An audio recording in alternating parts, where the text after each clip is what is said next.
Hello humans, welcome back to my channel. If you're new to my channel, we shape and polish opal into cabochons using a dremel. If that's something that interests you, please consider subscribing.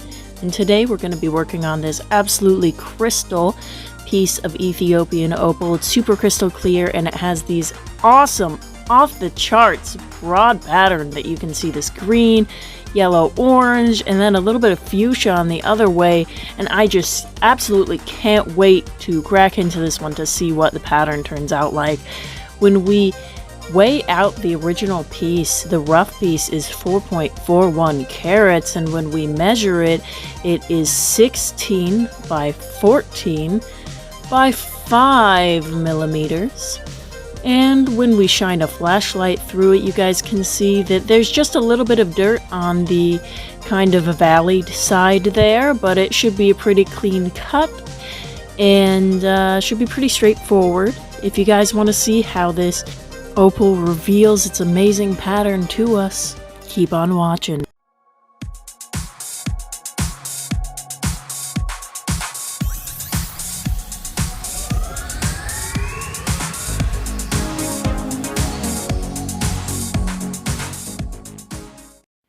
So I kind of wanted to show you guys a bit of my thought process here. So this kind of side that has the dirt in it, I am going to make the back of the stone. While I could save more of it if I made it the face, I really want that side that's showing off all of its colors to be the face. And that's just about the size of cab that I think I'll be able to get out of it if I'm lucky. So, since the stone is so straightforward, I am just starting by evening out the sides to kind of see what I'll be working with here. Now, these sides really do thin out quite a bit, so it's really important to take those down and get a even width all around, or at least somewhat even, before we decide to flatten out the part that I've decided to be the back. And so we do have a thicker part and some thinner parts, but once we run the bit all around the edges, it should really show us the thickness that we're going to be able to work with here. And it won't be the thickest stone in the world, but it will be beautiful no matter what size and shape it ends up being. And I'm definitely going for an oval here. I don't know if you guys have noticed, but I finally figured out how to get my camera to focus on my dremel, so I hope you guys appreciate that. I know that it makes me a lot happier. My videos have been a little bit fuzzy lately, even though I got the new phone, so I've got that squared away and that's not going to be a problem anymore. But yeah, so I'm still just working on the edges here, and you can see how much of a difference that's really made, trying to make it a puck shape and grinding it into the thicker part. You can really see how thick it ended up being, and now I'm grabbing it around all the sides to take down that little valleyed part to make it nice and flat so that it'll make a good back on the stone. Now, there's no guarantee that the side that shows its flash as a rough piece is going to be 100% the best face, but since it's where I saw the flash in the rough piece, I'm really chasing that.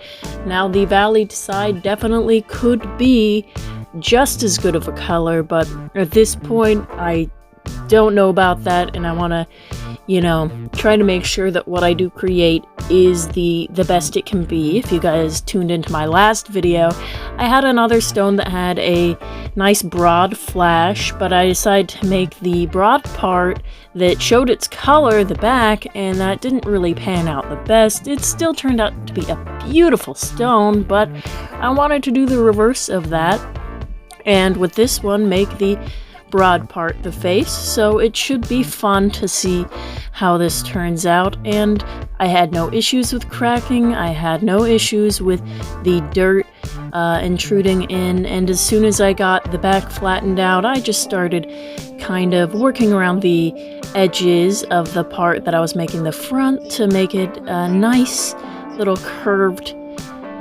cabochon. And it ended up having a pretty flat face, but overall I do enjoy a flat face, and I really wanted to do that this time, and I am so happy with the results.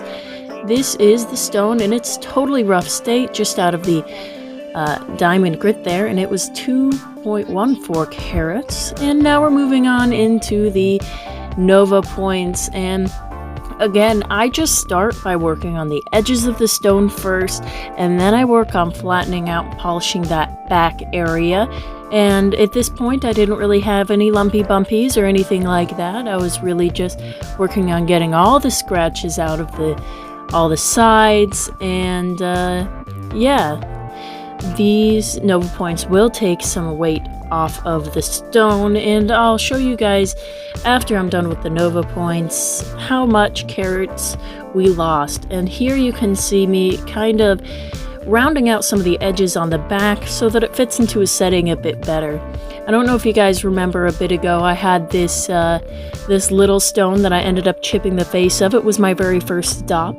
Now, I had a setting that almost would have fit in, but since the edges of the back were so sharp, I'm gonna have to give that one a recut on the back of it as well, just to get it to fit a setting. But that's no big deal because, you know, the face chipped too. It's gonna need a recut anyways. And then, yeah, the black and the brown Nova point definitely take the most off, and you definitely want to make sure in between to just make sure that you've gotten out all the scratches, and it'll be really apparent. You'll see like deeper gouges from the original diamond point, and then once you're done with the black Nova point, it'll look a bit like sea glass. It'll have like little deeper dots of white in it. And then once you're done with the brown Nova point here, it should be just a little bit milky hazy of a finish. And then once you're done through with the pink Nova point, it's mostly polished, kind of polished, but just a little bit hazy, like yeah, like it needs to be polished more, I guess.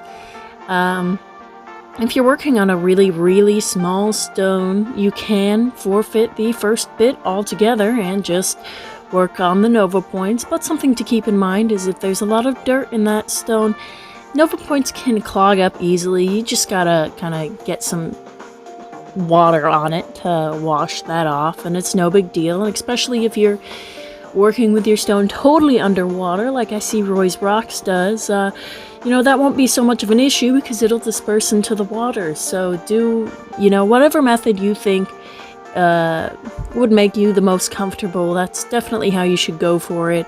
I know that lots of people do dry cutting of Ethiopian opal, and if you're gonna do that, you know, it's safer as far as the cracking goes, and you don't have to wait for it to dry out. You don't have to wipe it off on your shirt to see if you have any scratches in it, but it does have a bit more of a risk of silicosis to it. So if you're going to do that, please make sure that you're doing it in a heavily ventilated area, wearing a dust mask. Even if you're outside and you have like some crazy ventilation going, please still wear a dust mask just to protect your lungs, because silicosis is no joke and it'll kill you. So just be careful. No stone is worth dying over, no matter how beautiful. So just take care of yourself when you are working with opal. And yeah, each bit that I go on, even with the polishing pastes, I start with the edges, kind of gliding it through, and then I work on flattening the back, making sure that the back is polished, and then I go on to the face. And you can do it in any order that you want, but I find that I consistently do it in that order.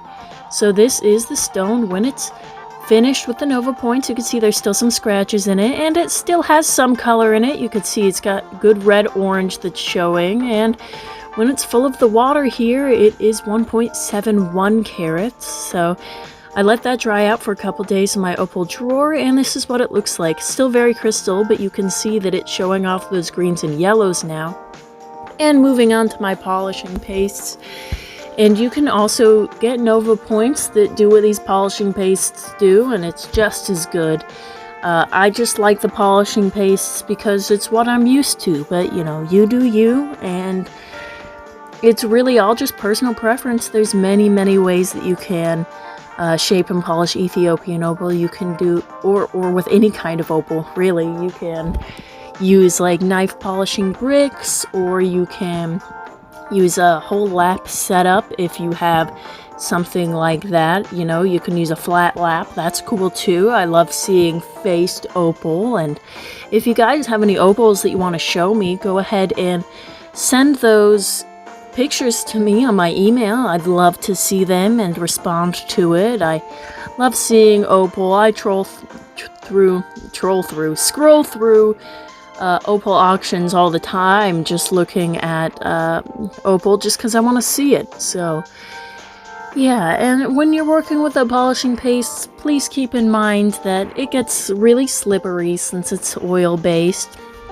And yeah, if you are working with the Nova points for this, you'll want it to, of course, not be dried out. You can do that right after the other Nova points, but with these polishing pastes, it's important to dry it out because the felt tips will cause heat to generate on the stone, and you really don't want your stone to dry out quickly, because with Ethiopian, if it dries out really quickly, you're really likely for it to crack, and we don't want things to crack. And you know, if you're just careful with your Ethiopian opal, it's pretty reliable as long as you know what you're doing, and it's not like it's 100% that it'll crack and craze if you polish it wet, but there is practically a guarantee that you're gonna get a white cast on the outside of it, and then the inside of it will still have the water in it, and it'll have to dry out anyways.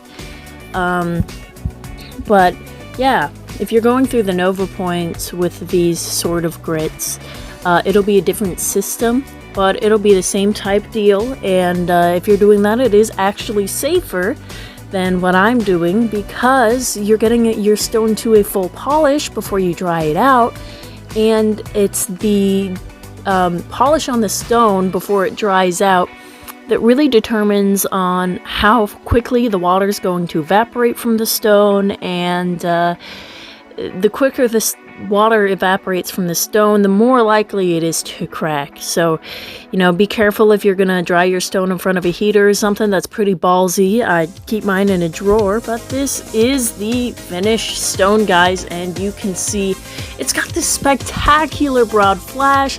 I've got these little chaff stripes running through it.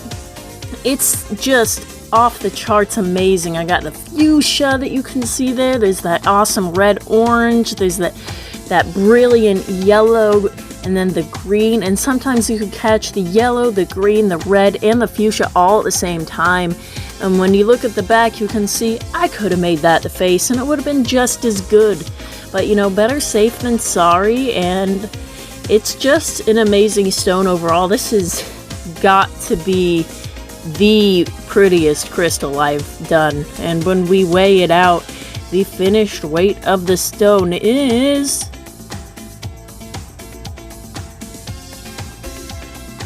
1.56 carat. I'm Craig, I'm 20, and I'm so excited I'm gonna pee my pants. And when we measure it, it measures 10 millimeters by 9 millimeters by 3 millimeters, so it's a pretty short one, but a brilliant one overall. These lights don't really do it justice here.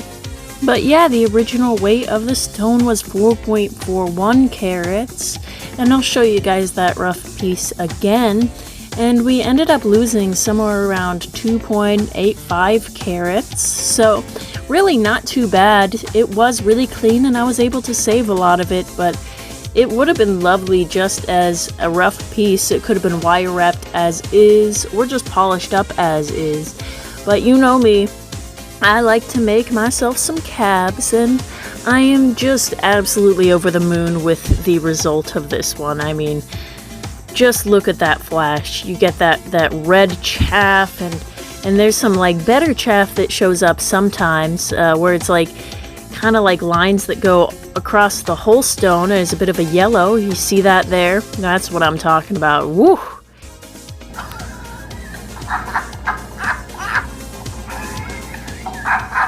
It is nuts, guys.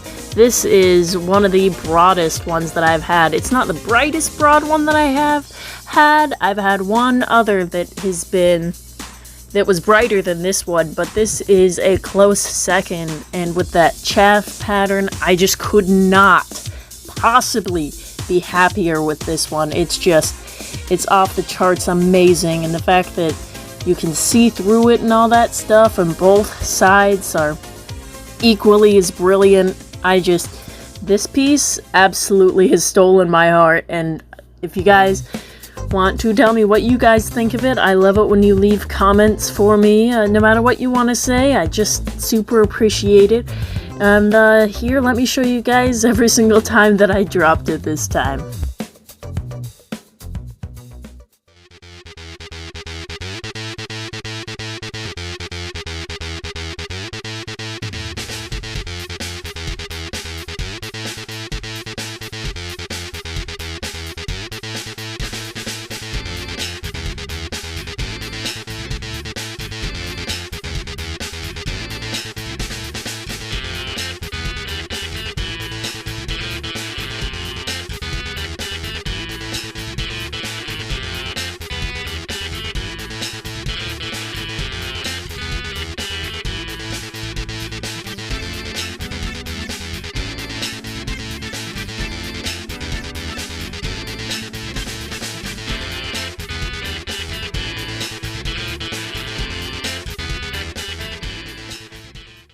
And now it's time to figure out who won this giveaway parcel from my last video.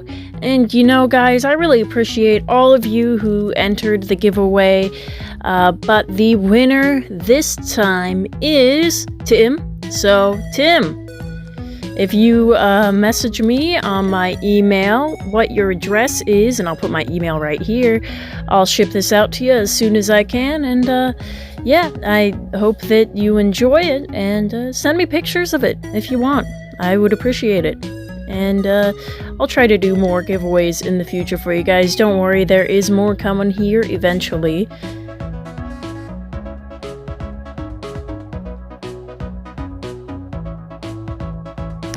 And yeah, the weight was 61 carats, by the way.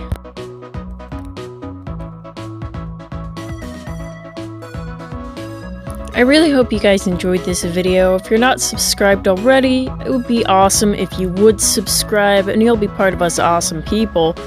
You know, like this video if you liked it in some sort of a way. If you have something to say about this video, please let me know. Leave a comment. I love it when you guys leave comments, no matter what it is. If you have a friend to share this with, please share it with your friend, you know, if you have one. That'd be cool. I'd appreciate that. And I'll see you guys next time that I post a video. Later.